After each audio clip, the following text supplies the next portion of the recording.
নমস্কাৰ স্বাগতম ইয়া হৈছে আফটাৰনুন এক্সপ্ৰেছ ষ্টুডিঅ'ত মই প্ৰাঞ্জল প্ৰথমটো খবৰ চৰকাৰী ভূমি বেদখলৰ হিচাপ লাগে মুখ্যমন্ত্ৰীক কোনে ক'ত কিমান মাটি দখল কৰিছে 15 বছৰৰ বেদখলৰ হিচাপ বিচাৰিছে মুখ্যমন্ত্ৰী শৰ্মাই সকলো জিলাৰ উপায়ুক্তলৈ মুখ্যমন্ত্ৰীয়ে নিৰ্দেশনা জাৰি কৰিছে 7 দিনৰ ভিতৰত জনাব লাগিব জিলা উপায়ুক্তই আমি পুনৰবাৰ জনাইছো চৰকাৰী ভূমি বেদখলৰ হিচাপ লাগে মুখ্যমন্ত্ৰীক কোনে ক'ত কিমান মাটি দখল কৰিছে 15 বছৰৰ বেদখলৰ হিচাপ বিচাৰিছে এতিয়া মুখ্যমন্ত্ৰী শৰ্মাই সকলো জিলাৰ উপায়ুক্তলৈ মুখ্যমন্ত্ৰীৰ নিৰ্দেশনা জাৰি 7 দিনৰ ভিতৰত জনাব লাগিব জিলা উপায়ুক্তসকলে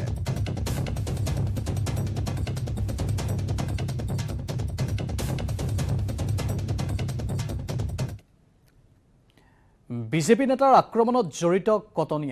কটনিয়ানে বিজয় পাঠকক আক্ৰমণ কৰাৰ অভিযোগ প্ৰথম এখন বাইকত খুৰাশক্তি হৈ আহিছিল তিনি কটনিয়ান ফোন কৰি মতাত উপস্থিত হয় প্ৰায় 25 পৰা 30 জন কটনিয়ান চকী ৰদেৰে উপৰ্যপৰি আক্ৰমণ কৰে বিজয় পাঠকক বিজেপিৰ মহানগৰ জিলা কমিটিৰ সাধাৰণ সম্পাদক বিজয় পাঠক এতিয়াও চিনাক্ত হোৱা নাই কোনটো হোষ্টেলৰ আৱাসীয়ে তেওঁক আক্ৰমণ কৰিলে নিশা প্ৰায় 1 বজাত সংঘটিত হৈছিল আক্ৰমণৰ ঘটনা গুৱাহাটী ৰেলৱে ষ্টেচনৰ সমীপতে হৈছিল আক্ৰমণ মূৰত 17টাৰ পৰা ক্ষমা কৰিব এতিয়া শেহতীয়া আপডেট মতে মূৰত 21টা চিলাই পৰিছে বিজয় পাঠকৰ উন্নত চিকিৎসাৰ বাবে জিএমচিএইচলৈ নিয়া হৈছে বিজয় পাঠকক আমাৰ বিজয় পাঠক গুৱাহাটী মহানগৰ জিলাৰ সাধাৰণ সম্পাদক তেখেতক সেই কটনৰ গুণ্ডাই এনেধৰণৰ কৰা বুলি কৈছে আৰু ইতিমধ্যে আমি এতিয়া পুলিচ থানাত আমি তেখেতক সেইসকলৰ এগেইনষ্টত আমি এখন এফআইআৰ দিম আৰু এফআইআৰ মতে আইনী ব্যৱস্থা তেখেতে কৰিব আৰু বিজয় পাঠকৰ এটা পৰীক্ষা আছে পৰীক্ষা প্ৰমাণে ইতিমধ্যে ঘৰৰ পৰা লৈ গৈছে মেডিকেল কলেজলৈকে নিশ্চয়কৈ আমি ক'ম যে গুৱাহাটীখন এনেকৈ আমাৰ বেয়া হ'ব নালাগে আৰু যিসকল আততাই তেওঁলোকক এনেধৰণৰ ব্যৱস্থা গ্ৰহণ কৰিছে পুলিচ প্ৰশাসনে যেন কঠোৰতম ব্যৱস্থা গ্ৰহণ কৰে আৰু গুৱাহাটী মহানগৰ জিলা সমিতিৰ পৰা আমাৰ এইটো দাবী থাকিব যে সেইসকলক কাৰায়ত্ব কৰি দোষীক শাস্তি দি যেন এনেধৰণৰ গুৱাহাটীত যেন পুনৰাবৃত্তি নহয় তাৰ কাৰণে ব্যৱস্থা গ্ৰহণ কৰে কটনৰ হোষ্টেলত থকা ল'ৰাবিলাকো চাগে নিৰাপত্তা নাই তাতে এনেধৰণৰ যদি হয় নিশ্চয়কৈ ভৱিষ্যতৰ কাৰণে খুব বেয়া হ'ব আৰু ইয়াৰ কাৰণে পুলিচ প্ৰশাসনৰ লগতে জিলা প্ৰশাসনতো আমি অনুৰোধ কৰিছোঁ যে এনেধৰণৰ দুষ্কৃতিমূলক যদি ছাত্ৰ থাকে যিকোনো কলেজতে হয় তাৰ প্ৰতি কঠোৰতম ব্যৱস্থা গ্ৰহণ কৰক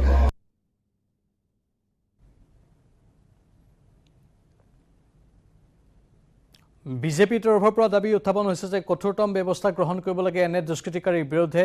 আৰু লগতে তেওঁ কৈছে যে বিজেপিৰ তৰফৰ পৰা তেওঁলোক গোচৰ দিবলৈ সাজু হৈছে মৃগেন শৰণীয়াৰ এয়া বক্তব্য আছিল বিজেপি নেতা অৱশ্যে তেওঁ মেয়ৰ হয় গুৱাহাটী পৌৰ নিগমৰ কিন্তু এই মন্তব্য তেওঁ এগৰাকী বিজেপি নেতা হিচাপে প্ৰকাশ কৰিছে লগতে গুৱাহাটী মহানগৰ নিৰাপত্তাৰ বিষয়টো তেওঁ আকৌ এবাৰ উত্থাপন কৰিছে গুৱাহাটীত এতিয়া এনে বিক্ষিপ্ত ঘটনাবোৰ সংঘনাই সংঘটিত হোৱা দেখিবলৈ পোৱা গৈছে যাক লৈ চিন্তান্বিত হৈ পৰিছে প্ৰতিগৰাকী সচেতন নাগৰিক কথাটো হ'ল আজি আমি বিচাৰিছোঁ যে এডুকেশ্যন চিষ্টেমটো ভাল হওক হোষ্টেল ভাল হ'ব লাগে ল'ৰা ছোৱালী পঢ়িব বিচাৰিছে আৰু কটন কলেজ বা কটন ইউনিভাৰ্চিটিৰ কিমান ডাঙৰ ৰেপুটেশ্যন আজিৰ নহয় ৱৰ্ল্ডত ৰেপুটেশ্যন আছে আৰু আমি বিশ্বাস কৰোঁ আৰু বিচাৰোঁ যে এই ৰেপুটেশ্যনখিনি ইনটেক্ট হৈ থাকক যোনে এই বেয়া কাম কৰিছে আজি এই কেছটো বিজয় পাঠক আমাৰ হয় বা বেলেগ সকলোৱে আমাৰ যোনে মাৰ খায় বা মাৰপিট কৰে নিগেটিভ ল'ৰা ছোৱালীও আমাৰ পজিটিভ ল'ৰা ছোৱালীও আমাৰ নিগেটিভ যদি কোনোবা আছে তেওঁলোকক আমি ভাল ৰাস্তা দেখাই মেলি তেওঁলোকক আমি পজিটিভ বনাব লাগে সেইটো মোৰ বিশ্বাস আৰু এটা এডুকেশ্যন চিষ্টেম আছে এডুকেশ্যনেল ইনষ্টিটিউশ্যন আছে তাৰ মৰ্যাদাটো থাকিব লাগিব তাৰ যিবোৰ কৰ্তৃপক্ষ আছে আমাৰ এডমিনিষ্ট্ৰেশ্যন লোকেল পুলিচ এডমিনিষ্ট্ৰেশ্যন সকলোৱে চাব লাগিব মই বিচাৰোঁ পজিটিভ হ'ব লাগিব চব বস্তু নিগেটিভিটি আমি দূৰ কৰিব লাগে আৰু আমাৰ এয়া আছিল বিজেপি নেত্ৰী ৰত্না সিঙৰো বক্তব্য আমাৰ সতীৰ্থ সাংবাদিক মৌচুমী শৰ্মা বৰুৱা বৰ্তমান জিএমচিএইচৰ পৰা লাইভত আছে মৌচুমী বৰ্তমান এই বিজেপি নেতাগৰাকীৰ অৱস্থা কেনেকুৱা আৰু কি তথ্য আছে আপোনাৰ লগত হয় প্ৰাঞ্জল তেওঁৰ অৱস্থা যিহেতু কিছু ভাল নহয় বুলি ক'ব লাগিব কাৰণ তেওঁ যি ধৰণে আঘাতপ্ৰাপ্ত হৈছে মূৰত তেওঁ 17টাকৈ চিলাই পৰিছে আৰু তেওঁক খুব বেয়াকৈ আক্ৰমণ কৰা হৈছে যিটো দুৰ্বৃত্তৰ দলে তেওঁক আক্ৰমণ কৰিছিলে নিশাৰ ভাগত খুব বেয়াকৈ তেওঁক আক্ৰমণ কৰিছে তাৰ বাবে তেওঁক কালি যদিও জিএমচিএইচৰ পৰা তেওঁক ঘৰলৈ লৈ যোৱা হৈছিলে আজিৰ দিনটোত যিহেতু তেওঁ পুনৰ অসুস্থতা অনুভৱ কৰাৰ বাবে তেওঁক পুনৰবাৰ জিএমচিএইচলৈ লৈ অহা হৈছে আৰু জৰুৰীকালীন যি সেৱা আছে জৰুৰীকালীন তেওঁক চিকিৎসকে তেওঁক চোৱা চিতা কৰি আছে কিন্তু এতিয়ালৈকে চিকিৎসকে কোনো ধৰণৰ ভাষ্য এতিয়ালৈকে দিয়া নাই যিহেতু তেওঁক ভিতৰি তেওঁ বহুখিনি আঘাতপ্ৰাপ্ত হৈ আছে গতিকে তেওঁক এতিয়া চিকিৎসকে চোৱা চিতা কৰি আছে যিহেতু জৰুৰীকালীন সেৱাত তেওঁক ভৰ্তি কৰা হৈছে আৰু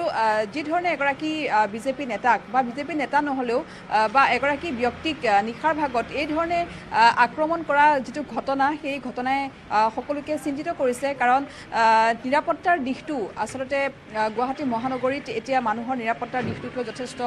সকলোখিনি চিন্তিত হৈ পৰিছে কাৰণ ৰাজহুৱা স্থানত এইদৰে এগৰাকী ব্যক্তিক এই ধৰণে আক্ৰমণ কৰা আৰু অতি গুৰুতৰভাৱে আক্ৰমণ কৰা বিষয়টো এতিয়া সকলোৱে দৃষ্টিগোচৰ হৈছে বিশেষকৈ বিজেপিৰ ভিতৰ চৰাত যথেষ্ট চৰ্চিত হৈছে সকলোৱে এই বিষয়টোক গৰিহণা দিছে এগৰাকী ব্যক্তিক এই ধৰণে গুৰুতৰভাৱে যি ধৰণে আক্ৰমণ কৰা হৈছে তেওঁ মূৰত যথেষ্ট আঘাত পাইছে আৰু যথেষ্ট তেওঁ কালি নিশাৰ ভাগত তেওঁক লৈ অহা হৈছিল GMCHলৈ আৰু তেওঁক যিখিনি প্ৰাৰম্ভিক চিকিৎসা আছিলে তেওঁ মূৰত 17টাকৈ চিলাই পৰিছে সেইখিনি কৰাৰ পাছত তেওঁক নিশাই তেওঁক ঘৰলৈ লৈ যোৱা হৈছিলে আৰু তাৰ পাছত আজি পুনৰবাৰ তেওঁ যিহেতু পুনৰ অসুস্থ অনুভৱ কৰাৰ বাবে তেওঁক পুনৰবাৰ আজি GMCHলৈ লৈ আনি জৰুৰীকালীন যি সেৱা আছে জৰুৰীকালীন সেৱাত তেওঁক ইতিমধ্যে ভৰ্তি কৰা হৈছে গতিকে এই বিষয়টো এতিয়া অতি গুৰুতৰভাৱে গ্ৰহণ কৰিছে বিজেপিয়ে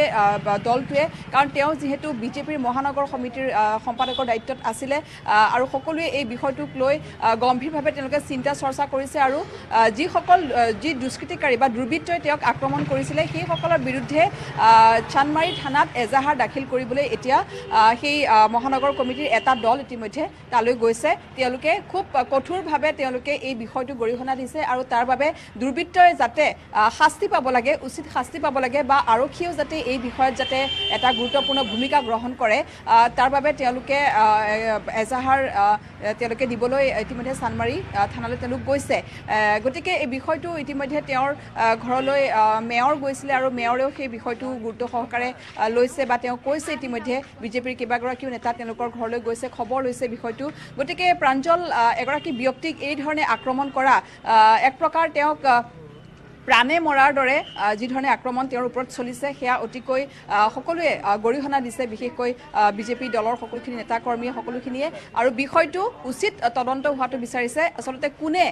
নিশাৰ ভাগত তেওঁক কি কাৰণে আক্ৰমণ কৰা হ'ল আৰু ইমান বেয়াকৈ তেওঁক কি কাৰণে আক্ৰমণ কৰা হ'ল যে এগৰাকী ব্যক্তিৰ তেওঁক প্ৰাণে মৰাৰ দৰে আক্ৰমণ তেওঁক কৰিছে যিহেতু মূৰত তেওঁ অতি গুৰুতৰভাৱে আঘাতপ্ৰাপ্ত হৈছে গতিকে সকলোখিনি বিষয় যাতে আৰক্ষীক তেওঁলোকে দায়িত্ব দিছে যাতে আৰক্ষীয়ে সকলোখিনি বিষয়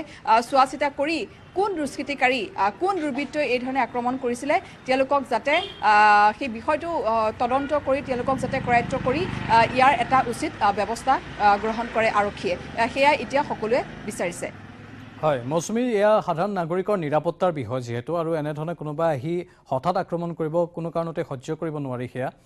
তাকো খুৰাপান কৰি অহা বুলি অভিযোগ উত্থাপন হৈছে তাকো এখন বাইকত তিনিজন আহি একেলগে মাৰপিটৰ ঘটনা সংঘটিত কৰিছে এতিয়া কটনৰ ছাত্ৰৰ নাম উচ্চাৰিত হৈছে বিজেপি নেতাৰ মুখতো আমি কটনৰ ছাত্ৰৰ নাম শুনিবলৈ পাইছোঁ সঁচাকৈ যদি কটনৰ ছাত্ৰ জড়িত হয় তেনেহ'লে এইটো বৰ এটা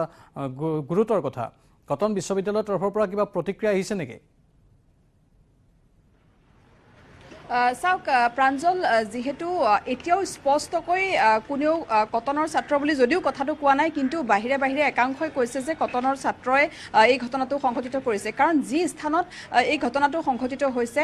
সেই স্থানত সাধাৰণতে কটনৰ ছাত্ৰসকলে নিশাৰ ভাগত ৰেলৱে ষ্টেচন বা তেওঁলোকে কটন কলেজৰ আশে পাশে ৰেলৱে ষ্টেচনত এই ঠাইখিনিত তেওঁলোকে নিশাৰ ভাগত বিশেষকৈ মাজনিশা তেওঁলোক ৰেলৱে ষ্টেচনলৈ যায় কোনোবা চাহ খাবলৈ যায় এনেধৰণৰ ঘটনা পূৰ্বেও সংঘটিত হৈছে বা ইয়াৰ পূৰ্বেও কেইবাটাও এনেকুৱা ঘটনা সংঘটিত হৈছে য'ত কটনৰ ছাত্ৰ পোনপটীয়াকৈ জড়িত থকাৰ কেইবাটাও ঘটনা ইতিমধ্যে স্পষ্টভাৱে প্ৰমাণ হৈছে গতিকে তেওঁলোকে এটা কথা কৈছে যে কটনৰ ছাত্ৰই এই ধৰণে তেওঁলোকে বাইকত আহি আৰু সুৰাপান কৰি তেওঁলোক আহিছিলে আৰু আহি পেলাই তেওঁৰ ওপৰত এই ধৰণে আক্ৰমণ কৰিছে কিন্তু স্পষ্টকৈ সেই কথা এতিয়ালৈকে কোৱা নাই বা কটন বিশ্ববিদ্যালয়ৰ ফালৰ পৰাও তেনেকুৱা কোনো ধৰণৰ স্পষ্টীকৰণ এই মুহূৰ্তত অহা নাই বা যদিও কৰিছে কোনে কৰিছে কোন আছিলে সেই ছাত্ৰকেইজন সেয়া কিন্তু এতিয়ালৈকে পোহৰলৈ অহা নাই গতিকে সমগ্ৰ বিষয়টো এতিয়া আৰক্ষীৰ ওপৰত এৰি দিয়া হৈছে যাতে আৰক্ষীয়ে সমগ্ৰ বিষয়টো তেওঁলোকে চোৱা চিতা কৰি তদন্ত কৰি আচলতে প্ৰকৃত দোষী কোন বা সেয়া কটনৰ ছাত্ৰ প্ৰকৃত অৰ্থত আছিলে নে নাই সেইখিনি আৰক্ষীৰ ওপৰত সকলোৱে আস্থা ৰাখি আৰক্ষী তদন্তৰ বাবে সকলোৱে আশা কৰিছে যদিও এতিয়ালৈকে এজাহাৰত তেওঁলোকে উল্লেখ কৰিছে দুৰ্বৃত্ত বুলি কিন্তু তেওঁলোকে সন্দেহ কৰিছে কটনৰ ছাত্ৰ বুলি গতিকে এতিয়া আমি স্পষ্টকৈ ক'ব নোৱাৰোঁ এতিয়ালৈকে প্ৰমাণ নহয় কাৰণ যি স্থানত ইতিমধ্যে মই কৈছোঁ যে ঘটনাটো যি স্থানত সংঘটিত হৈছে সেই স্থানত সাধাৰণতে কটনৰ বিশ্ববিদ্যালয়ৰ ছাত্ৰসকলে নিশাৰ ভাগত তেওঁলোকে যায় ৰেলৱে ষ্টেচনলৈ যায় তেওঁলোকে ৰাতি চাহ খাবলৈ যায় আৰু ইয়াৰ পূৰ্বেও এনেকুৱা ধৰণৰ কেইবাটাও ঘটনা সংঘটিত হৈছে মাৰপিটৰ ঘটনা য'ত কটন বিশ্ববিদ্যালয়ৰ ছাত্ৰ জড়িত থকাৰ স্পষ্ট প্ৰমাণ আছিলে এনেকুৱা ধৰণৰ কেইবাটাও ঘটনা পূৰ্বতে সংঘটিত হৈছে গতিকে এইটো ঘটনাত পোনপটীয়াকৈ সেয়া কটনৰ ছাত্ৰ আছিলে নে নাই সেয়া এতিয়াই আমি ক'ব নোৱাৰোঁ গতিকে সমগ্ৰ কিছু সময় লাগিব ঘটনাটো হয়তো আৰক্ষীয়ে তদন্ত কৰাৰ পাছত হয়তো আমি পৰৱৰ্তী সময়ত স্পষ্ট হ'ম বা আমি এই ক্ষেত্ৰত কটন বিশ্ববিদ্যালয়ৰ যিহেতু ছাত্ৰ একতা সভা আছে আমি তেওঁলোকৰ সৈতে কথা পাতিবলৈ চেষ্টা কৰিম তেওঁলোকৰ পৰা আমি এই ক্ষেত্ৰত কিমান দূৰ এই কথাটো সঁচা আমি সেয়া জানিবলৈ সক্ষম হ'ম ধন্যবাদ জনাইছোঁ আপোনাক এয়া GMCHৰ পৰা পোনপটীয়া সম্প্ৰচাৰ বৰ্তমান আক্ৰমণৰ বলি হোৱা এই ব্যক্তিগৰাকী তাত ভৰ্তি হৈ আছে মূৰত কেইবাটাও আঘাত পাইছে আৰু চিলাই পৰিছে তেওঁৰ বিজয় পাঠক তেওঁৰ নাম বিজেপিৰ গুৱাহাটী মহানগৰ জিলাৰ তেওঁ সাধাৰণ সম্পাদকৰ দায়িত্ব পালন কৰি আছিল কালি নিশাৰ ভাগত এই অঘটনটো সংঘটিত হৈ গ'ল আৰু এতিয়া সকলো চিন্তান্বিত হৈ পৰিছে আৰু তেওঁৰ স্বাস্থ্যৰ অৱস্থাও গুৰুতৰ বুলি গম পাই স্বাভাৱিকতে তেওঁ পৰিয়ালৰ মাজতো হাহাকাৰ অৱস্থাৰ সৃষ্টি হৈছে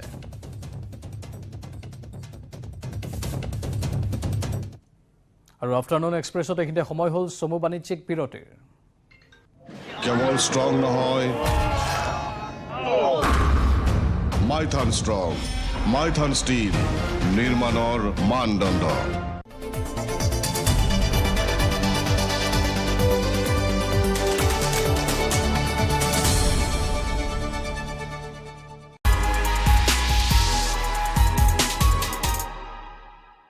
जन औषधि केंद्रों पर मिलने वाली दवाओं की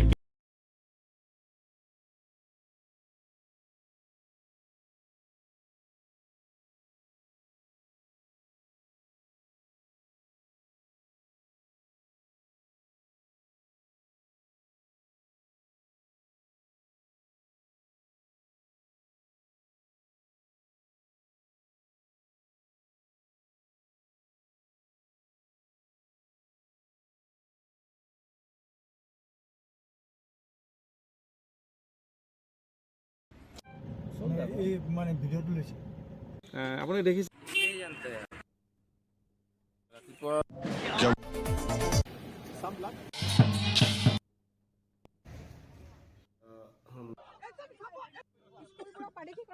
लड़की तेरा नाम क्या है पूछे वाले पूछे तो बता तेरी पहचान क्या है तेरा नाम गूंजेगा तो उठेगा एक तूफान हिलेगी जमीन मचेगा घमासान तेरा नाम गूंजेगा जब हर गली हर मकान देखेंगे फिर गेम तेरी से ये है शुरुआत तेरी अब हर जुबान पे होगी बात तेरी देखिए पहला टाटा वुमेन्स प्रीमियर लीग 4 मार्च से जियो सिनेमा पर बिल्कुल फ्री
পুনৰ স্বাগতম বাতৰিৰ মাজলৈ ত্ৰিপুৰাত অব্যাহত আছে নিৰ্বাচনোত্তৰ হিংসা ৰাজ্যখনৰ ভিন্ন প্ৰান্তত সংঘটিত হৈছে হিংসাত্মক ঘটনা বিজেপিৰ জয়ৰ পিছতে ঠায়ে ঠায়ে অগ্নিসংযোগৰ ঘটনা সংঘটিত হৈছে হিংসাত্মক পৰিস্থিতি নিয়ন্ত্ৰণৰ বাবে ৰাজ্যখনত মোতায়েন কৰা হৈছে আৰক্ষী অৰ্ধসামৰিক বাহিনীৰ দল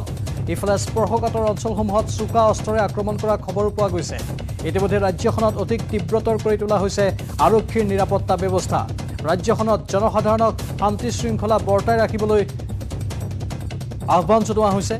আৰু তাৰ বাবে বৈঠকো অনুষ্ঠিত হৈছে প্ৰশাসনীয় বৈঠক সেয়া যাতে সকলোৱে শান্তি শৃংখলা অটুট ৰাখে তাৰ বাবে প্ৰশাসনৰ তৰফৰ পৰা আহ্বান জনোৱা হৈছে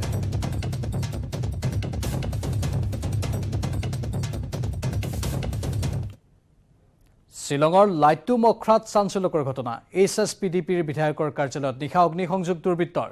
বিধায়ক মেথডিয়াছ দাখাৰ কাৰ্যালয়ত অগ্নিসংযোগ NPP আৰু বিজেপি সমৰ্থন কৰাৰ বাবে অগ্নিসংযোগ দুৰ্বৃত্তৰ লগে লগে ঘটনাস্থলীত অগ্নি নিৰ্বাপক বাহিনী উপস্থিত হৈ নিৰ্বাপন কৰে জুই দুৰ্বৃত্তৰ সন্ধানত আৰক্ষীৰ তদন্ত চলি আছে ইফালে নিশা প্ৰায় 8:30 বজাত নিৰ্বাচনত পৰাস্ত মচিন ৰামৰ NPP প্ৰাৰ্থী এলভিন চকমিৰ ঘৰতো কোনো অজ্ঞাত লোকে আক্ৰমণ কৰে এইবোৰ হৈছে নিৰ্বাচনোত্তৰ হিংসা মানে নিৰ্বাচনৰ পাছত হোৱা হিংসা নিৰ্বাচনৰ ফলাফল ওলোৱাৰ পাছত হোৱা হিংসা বিভিন্ন প্ৰান্তত এই হিংসাসমূহ হোৱা দেখিবলৈ পোৱা গৈছে আমি ইতিমধ্যে ত্ৰিপুৰাৰ খবৰ আপোনালোকক জনাইছোঁ ৰাজ্যখনৰ ভিন্ন প্ৰান্তত সংঘটিত হৈছে হিংসাত্মক ঘটনা বিজেপিৰ জয়ৰ পিছতে ঠায়ে ঠায়ে অগ্নিসংযোগ হৈছে ত্ৰিপুৰাত সমান্তৰালভাৱে মেঘালয়তো একেই প্ৰায় অনুৰূপ ধৰণৰ ঘটনা সংঘটিত হৈছে শ্বিলঙৰ লাইটুগ্ৰা মখাত চাঞ্চল্যকৰ এই ঘটনা সংঘটিত হ'ল HSPDPৰ বিধায়কৰ কাৰ্যালয়ত নিশা অগ্নিসংযোগ কৰিলে দুৰ্বৃত্তই বিধায়ক মেথডিয়াছ দাখাৰ কাৰ্যালয়ত অগ্নিসংযোগ NPP আৰু বিজেপিক সমৰ্থন কৰাৰ বাবে অগ্নিসংযোগ দুৰ্বৃত্তৰ লগে লগে ঘটনাস্থলীত অগ্নি নিৰ্বাপক বাহিনীৰ লোক উপস্থিত হৈ নিৰ্বাপন কৰে জুই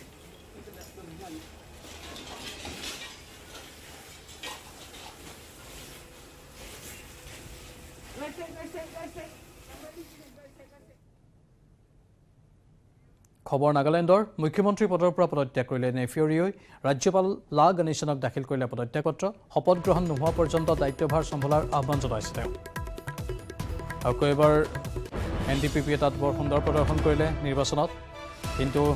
যেটো নিয়ম বা আনুষ্ঠানিকতা সেইখিনি বৰ্তাই ৰাখিবৰ বাবে নেফিঅৰিঅই পদত্যাগ কৰিছে এটা পৰৱৰ্তী কাৰ্যকাল বা পৰৱৰ্তী কাৰ্যভাৰ গ্ৰহণ নকৰালৈকে ৰাজ্যপালক দায়িত্বভাৰ সম্ভালাৰ আহ্বান জনাইছে আজি পদত্যাগ পত্ৰ দাখিল কৰিলে নেফিঅৰিঅই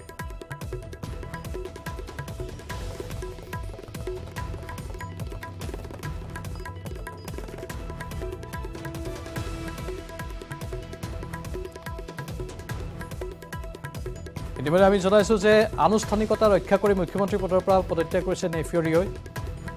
ৰাজ্যপাল লা গণেশনক দাখিল কৰিলে তেওঁ পদত্যাগ পত্ৰ বিগত চৰকাৰৰ শাসনভাৰ ইতিমধ্যে অন্ত পৰিছে এতিয়া নতুন চৰকাৰে দায়িত্ব গ্ৰহণ কৰাৰ দিন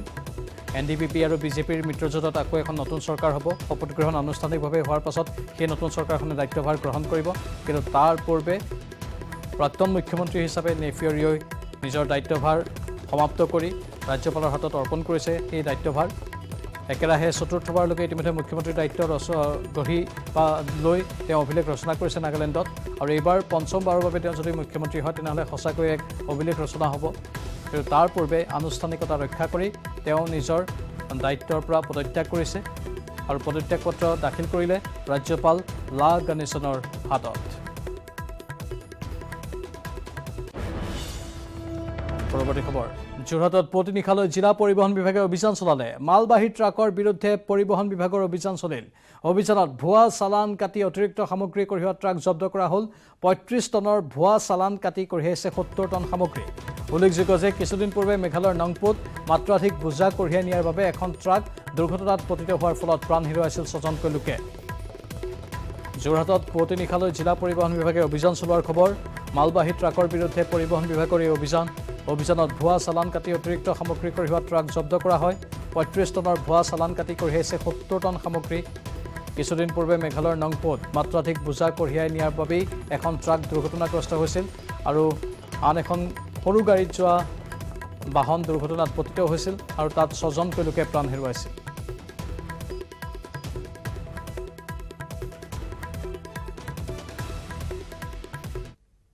মানে পথ দুৰ্ঘটনা হৈ আছে যিটো অভাৰলোডৰ কাৰণে চিমেণ্টৰ গাড়ী বলেৰোত বাগৰি পৰিছে আৰু বিভিন্ন ধৰণৰ ডাম্পাৰ যিটো দৌৰাত্ম্য বুলি আমি ডেইলি দেখিব পাই আছোঁ গতিকে সেইকাৰণে আমি এই অভিযানটো চলাইছোঁ যাতে এই যিটো অভাৰলোড যিটো অতি মানে বেছি অভাৰলোড লৈ গৈ আছে আৰু এক্সিডেণ্ট হোৱা মানে পুৰা চান্স আছে এইটো এইবিলাক আমি ৰোধ কৰিবৰ কাৰণে আমি লেট নাইট ডিউটি চলাই আছোঁ আৰু এইটো আমি চলাই থাকিম। এতিয়া আমি দেখিলে যে 3খন গাড়ী ধৰিছোঁ, আমাৰ চালান আনিছে তেওঁলোকে 35 টনৰ, এখন ফেক চালান বনাই লৈ আহিছে, এখন ফেক চালান লৈ আহিছে আৰু আমি প্ৰেক্টিকেলি যেতিয়া তাক ধৰি পেলাই জুখিছোঁ তেতিয়া ওলাইছে 70 টন 800 কেজি। ডিগবৈত নিশাত দুৰ্বৃত্তৰ উপদ্ৰৱ, পথৰ কাষত আৰু ঘৰত থকা বহুকেইখন বাহন ভাঙিলে দুৰ্বৃত্তই। 4জনীয়া দুৰ্বৃত্তৰ দলে চলালে উপদ্ৰৱ, আনন্দপাৰাৰ পৰা টোপলা বস্তিলৈকে চলালে উপদ্ৰৱ, কেইবাটাও ঘৰৰ আইনাও ভাঙিলে দুৰ্বৃত্তই। CC কেমেৰাত বন্দী হৈছে দুৰ্বৃত্তৰ দলটো। ডিগবৈত নিশা দুৰ্বৃত্তৰ উপদ্ৰৱৰ খবৰ আমি জনাইছোঁ। পথৰ কাষত আৰু ঘৰত থকা বহুকেইখন বাহন ভাঙিলে দুৰ্বৃত্তই। 4জনীয়া দুৰ্বৃত্তৰ দলে চলালে উপদ্ৰৱ, আনন্দপাৰাৰ পৰা টোপলা বস্তিলৈকে চলালে উপদ্ৰৱ, কেইবাটাও ঘৰৰ আইনাও ভাঙিলে দুৰ্বৃত্তই। CCTV কেমেৰাত বন্দী হৈছে এই দুৰ্বৃত্তৰ দলটো। খবৰ পালোঁ যে মোৰ গাড়ীখনৰ চিচাটো ভঙা আছে। আহি চাইছোঁ, প্ৰথমতে ভাবিছিলোঁ মোৰ উইণ্ডশ্বিল্ড, তাৰপিছত দেখিলোঁ আহি ড'ৰ গ্লাছৰ দুটা পূৰা সম্পূৰ্ণৰূপে ভাঙি থোৱা আছে। অকল মোৰ নহয়, মোৰ আগত আকৌ আৰু 2টা গাড়ী ৰখা থাকে, সিহঁতৰো চিচা ভাঙিলে, মানুহৰ ঘৰৰো চিচা ভাঙিলে, টোপলা বস্তিৰ ফালেও ভাঙিলে আৰু পাথৰ দি সিহঁতি ভাঙিলে, ডাঙৰ ডাঙৰ পাথৰ মাৰিছে, গাড়ীৰ ভিতৰত পৰি আছে এতিয়া পাথৰ। উঠি গম পালোঁ যে গাড়ীখন ভাঙিলে আৰু দেখি পোৱা নাই কোনে ভাঙিলে। তাৰপিছত আকৌ বেলেগ এটা গাড়ী আছিলে, সেইটোও ভাঙিলে, কাৰোবাৰ ঘৰৰ চিচাবিলাক ভাঙিলে আৰু বেলেগ কাৰোবাৰ গাড়ীও ভাঙিলে। এতিয়া ক'ব নোৱাৰিছোঁ কোনে ভাঙিলে। আৰু বাতৰিত পুনৰ সময় হৈছে চমু বাণিজ্যিক বিৰতিৰ।